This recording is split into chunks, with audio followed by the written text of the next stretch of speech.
Welcome back to another Spirit Island video. In this video, we'll be talking about Towering Roots openings. Now, Towering Roots has 5 different openings, and I have them branched into 3 different categories. We have the Standard, which gives us the Mixed, 4 Plays, and Major build. Then we have Tempo Miners, and lastly, we have the Empower build. Now, I have different colors on the right to kind of showcase or to point out the different difficulty of the opening. So the mixed, this is the opening I recommend you to play. I find this opening to be the most forgiving and also, I wouldn't say most rewarding, but it tends to work in a lot of situations, and it doesn't have as much finesse as the openings down here. Then we have the 4 plays and the majors, and I'll talk about the difference between these and the mixed build in a little bit. And then finally, we have Tempo Miners and Empowerment. I find both of these builds to be the most challenging to use, and a lot of times just outright weaker than the builds above here. Okay, so we're going to start off looking at the standard build, the mixed 4 plays and majors. At the very top here. Now, before I get started, looking at the left, G3 is key. And just to refresh what that means, we have a G1, which is our reclaim. This is going to be G2, our vitality, and finally G3 here, and that's going to give us that extra energy. So I say G3 is key, and it's so important on roots because it does a couple things. First, it's going to give us that energy, and that energy is critical to playing our cards. In addition, it allows us to push presence or place presence very far away, allowing us to set up defense easier. And finally, it allows us to move our Incarna. Roots' energy economy is so tight, and that's because across our 4 cards, we're paying 4 energy a turn, and we're only getting between 1 and 2 energy a turn. So this extra energy off G3 is so important to playing your cards effectively. Now, the standard build, I'm going to start off with G3, and I'm going to go a presence from bottom track, and I'm going to play 2 cards. Now I gain a power card. I'm always going to be gaining minors here. And I'm always going to be playing my Blooming of Rocks and Trees. Now, I'm sure there's probably going to be that small subset of games where you don't want to play this card on turn 1, but I pretty much always do. And now, because you chose G3, you're going to have 2 energy at this point, and that's going to give you a ton of different options. It allows us to play Radiant, Boon of Resilient Power, or it allows us to play our minor that we get. Ideally, we want to be able to hit both our left and our right innate. And since Blooming has a sun, earth, and plant, that means our second card just needs to have moon and plant, and we get to hit both of these innates here. I cannot stress the importance of hitting these innates in the early game because it allows us to, number 1, create a pocket easier, but also disrupt explorers and builds. Now, I can't tell you exactly which one of these cards to play because I need to see what this minor draft is, and also I need to see what the board looks like, what adversary we're playing against, what the explorer is. Sometimes I may want to use Radiant, kill invaders. Sometimes I might play Boon to either support the team, giving a power card out, or I may take it for myself, such that I can replace Radiant Power with a major, or Radiant in Hallowed Grove with a major power. Or I may take it myself such that I can move my Incarna and then immediately create a presence in my Incarna land such that I can use my left and right innates. So I like to start off with G3, presence from bottom track, playing Blooming, plus one of these cards. Looking at turn 2, I like going presence from top track, and this is where the first opening kind of diverges. If you would like to play the tempo minor build, they're going to continue moving along bottom track. Now, I always like getting this 2 energy here, and mainly it's because it's going to buffer our energy pool for the entire game. And I'll talk about the diminishing returns if you go to the tempo minor build compared to this.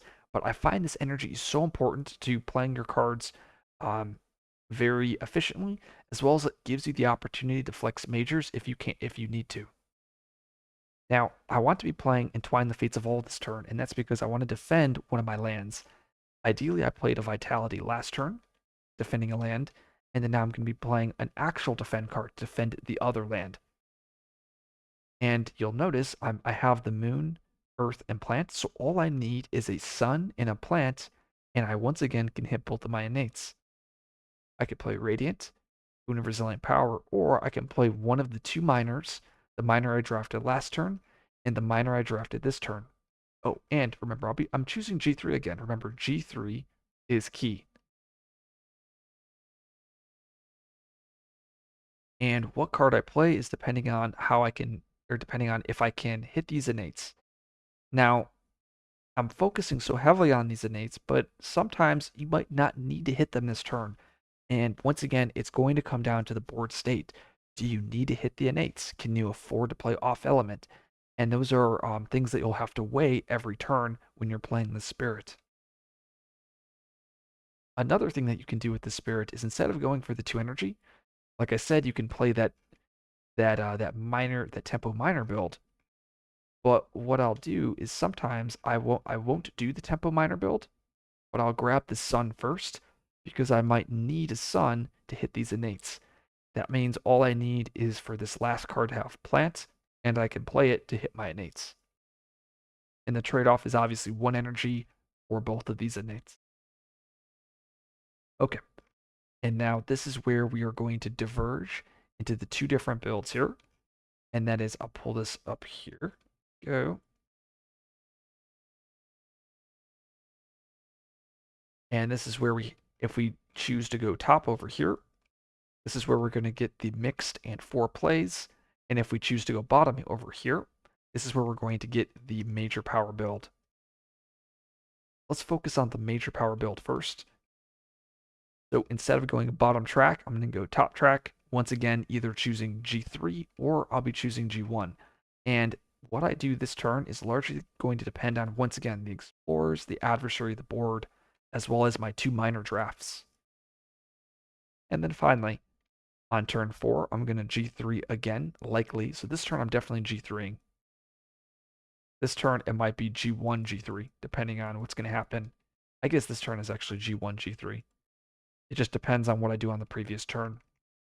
And on this turn, this is when we're going to be getting a major here, because we're going to have an energy income of 4, and we're going to be able to play pretty much any major. Ideally, we want to be hitting both of these innates every turn, but it really just comes down to our drafts and the majors that we pick up. So this down here, this is going to be that major power build listed on the standard here. Okay, continuing up, looking at the top here, we have the mixed and the 4 plays build. This is where I'm going to go bottom track here. So previously I got the 2 energy and the 2 plays. I'm going to go for the sun. Ideally, I'm going to play 2 cards, and I'm going to hit both of my innates. And then now on turn 4, oh, actually, and then this turn, we'll likely do G1, G3, just like we chose with major power build. And then also on turn 4, we're likely G1, G3. And once again, it just depends on what we do on this previous turn. Okay, so looking at turn 4 here, the big benefit to doing the mixed track build is now look at, I have my 3 plays uncovered, which is going to upgrade both of my innates. And if I can, there we go. So now I can actually get both of my innates here. We have the town gather and also the extra town removal. And this is a huge power spike for the spirit. Once I can start disrupting adjacent towns, the spirit becomes incredibly, it gets several more tools to deal with the invaders. And that's a big advantage that you get with this mixed track build versus the rush major build. And the major build, you're basically locked at these 2 tiers of the innate, and you're relying on that major to help power you through. So we have the mixed build up here, major build, and then now that mixed build is going to diverge. So you can either go to 4 plays, or we can continue to go mixed. And that's where we go to the 4 energy. And just to kind of show you the green build I was talking about at the very start of the video here. So we have that standard mixed, and that's if you continue straight along this pathway here. And the idea is you go bottom track, grab the 2 energy, bottom track again, and then we're going to go to the top earth, and then finally the 4 energy. And the power of this build is you're going to reach that coveted 3-3 that I talk about a lot in my videos. And that's the idea that you're getting that 3 energy a turn and the 3 plays. And that's going to allow you to play majors and minors and threshold the majors and minors. And you're going to notice in a lot of my games, I'm going to go for this 4-3. I find it to be very strong in pretty much every adversary. I mean, like I said, you're playing majors, you're playing minors, you're hitting your innates, you're just doing so much. Now, looking at the 4 plays build, is instead of grabbing the top earth, we're going to grab this bottom plant. And the big benefit is it's actually going to upgrade our right innate by a single tier. And there is a chance to upgrade the left innate, but it's fairly rare to do that. So the big benefit of getting rushing down bottom track, getting to 4 plays, is getting this innate online a lot earlier than you will with the top track builds. And finally, getting to 4 plays, which can hopefully max out both innates. This final tier on the left innate isn't as important. Gathering cities, it doesn't really matter as much as that right tier on this innate, because this is going to be getting us consistent amount of fear. So once again, looking at the 4 play build, we're going to start off going bottom track, then top track, bottom track, bottom track, bottom track, and bottom track. And these are the 2 builds that I recommend. I recommend this top build the most. I found this to be easiest to use. I also recommend the 2 energy 4 plays build. This tends to work out, especially if you draft a couple zeros. You'll also be able to play majors while playing bottom track. So these are the 2 builds I recommend. And then down here, this is the major power build. I have used it. It does work. It's just a little bit inconsistent. You may take more blight, but you get to look at a lot more majors. Okay, let's move on to the final 2 builds, Tempo Miners and the Empowerment. Okay, looking at the Tempo Miner build, once again, G3 is key. And just to continue to emphasize, with these top 3 builds, I'm choosing a lot of G3. Now, there might be cases where you need to G2, and that's going to be dependent on the adversary and the explorers. But most of the time, I'm going to be G3ing. Now, looking at the miner build, once again, we're starting off placing a presence from bottom track. We're going to be opening up the same way with blooming, and then one of our 3 cards. Now, turn 2, this is where things are going to be mixed up. And we're going to actually continue bottom track instead of grabbing the 2 energy. Once again, playing some of our cards depending on what we played on turn 1. And you're going to notice we're going to be making 1 less energy for this turn. Looking at turn 3, we've now accessed 3 plays. We've now upgraded both of our innates here, but we're going to be getting 1 less energy. So now we've made 2 less energy compared to the standard builds, but we've gained 1 play. This is 1 extra card play that you have gained that the other builds will never have. Now you've paid 2 energy to get that extra play. In addition, that extra play has upgraded both of your innates, assuming you're playing on element and you can play the cards needed to hit them. Now, in a perfect world, you played 2 cards on turn 1, 2 cards on turn 2, and then you'd be able to play 3 cards on turn 3. Now, in order to do that, you would have had to have drafted 2 zero-cost cards or gotten an influx of energy. And that's because if we keep choosing G3, we get 1, 2, 3, 4, 5, 6. So we'll have a total of 6 energy. And if we're playing 2 cards here, 2 cards here, we know our uniques cost a total of 4 energy.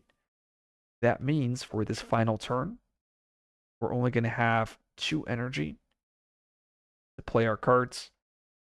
So, actually, now that I'm thinking about it, it looks like you could choose, you can actually take, you only need 1 zero cost. So 2 of them can be 1 costs and you'll be fine.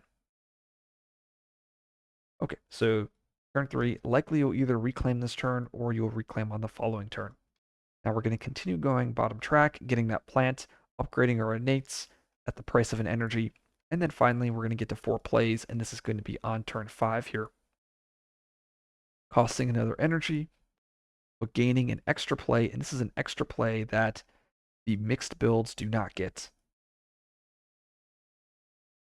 And looking at the finals of the Spirit, it costed us 4 energy total to gain 2 plays that the other builds will not get. Now, I don't know if that's worth it or not. It's going to be largely dependent on your drafts.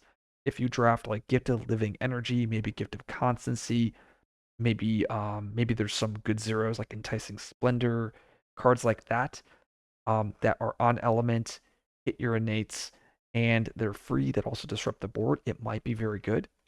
But if you're not, you're really going to feel the 4 energy because in that mid game, you're not going to be able to transition to majors.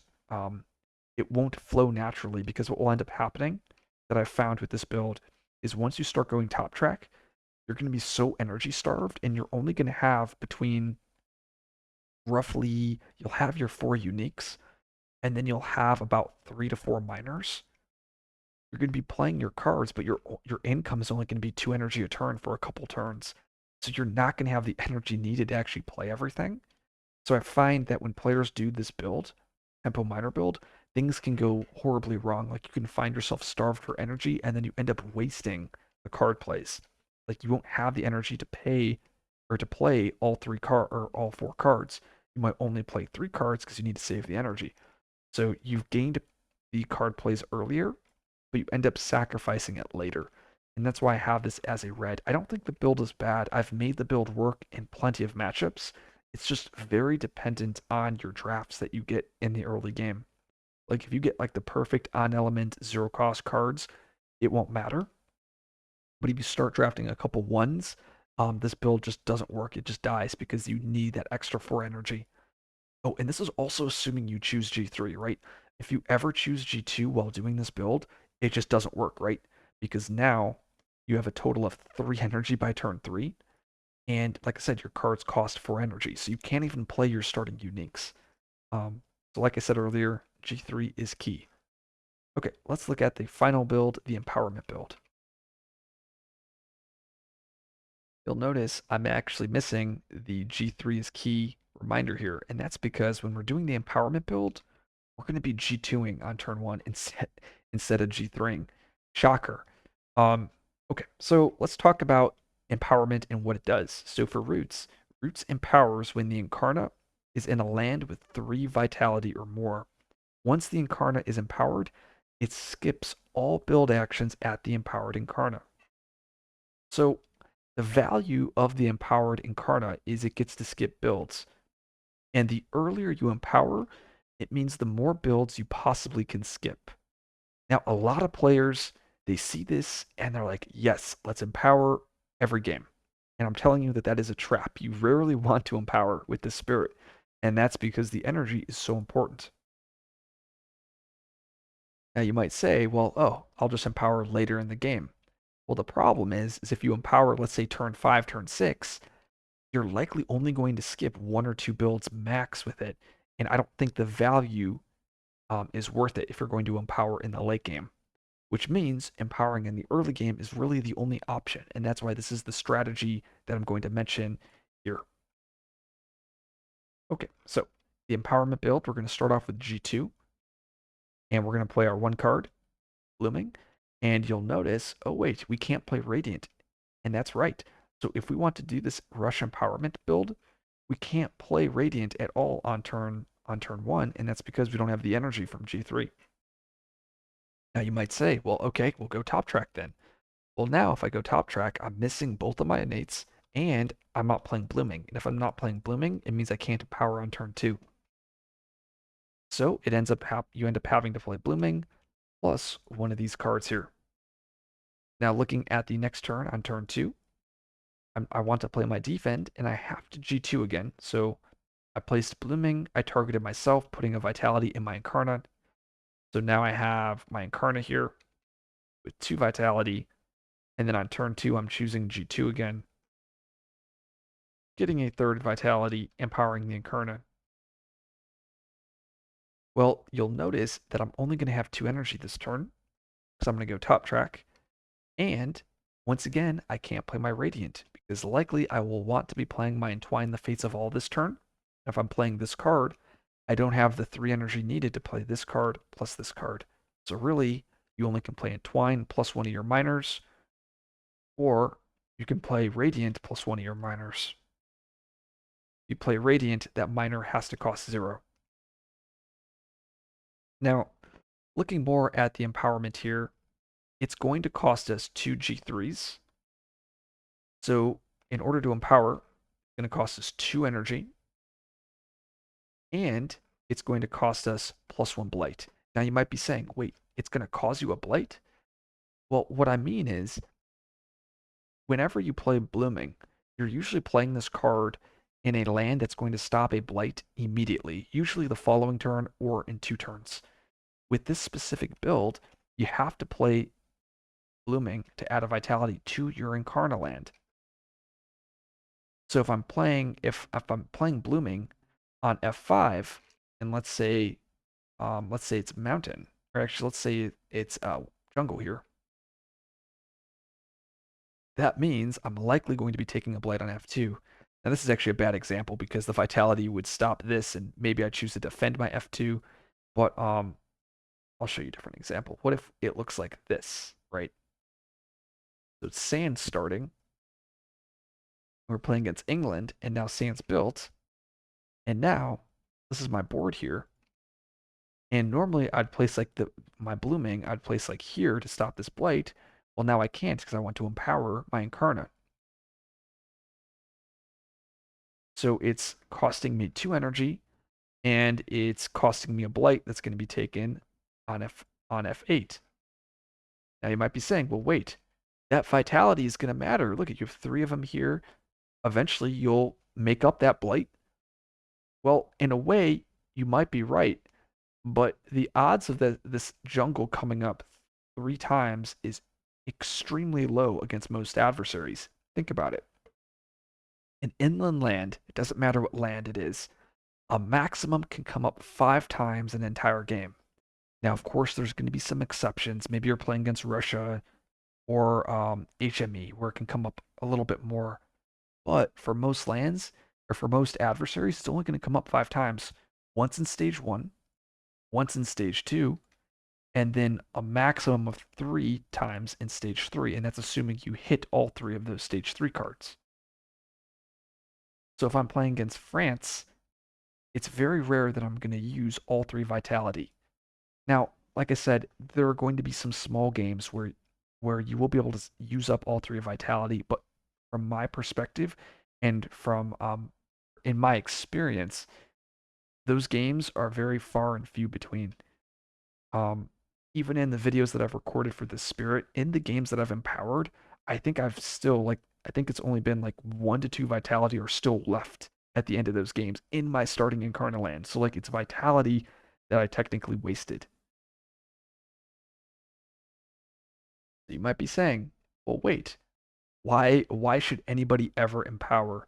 Now, skipping all build actions is actually very strong. I mean, it sounds strong, and in some matchups it is. And I love doing the empowerment build against Habsburg Mining. That's the HMA. It also has some value into France and England, though I tend to not empower in those matchups. But really, it's going to be dependent on the player. I don't think, or let me say this, if you empower, it's not like it's going to lose you the games. It's just going to limit your choices. And as you guys can see, I have this breakdown turn 1, turn 2. I have fewer choices to make, which means the choices I make are more they have to be more impactful. Otherwise, I'm going to fall behind on my board. Now, I did cover turn 3 and turn 4, and that's just because we're just going to play standard mixed build where we go from bottom track and then bottom track. And then I'm likely going to go up to the, should be gone. I'm likely going to go up to the 4 energy. I guess this should not be like this either. Little boxes. Like that and like that. So yeah, after I reach that 3 plays, I'll then move up to the 4 energy, like a standard, a mixed track build. If you like this video, like, subscribe for more content. I'll see you guys in the next video.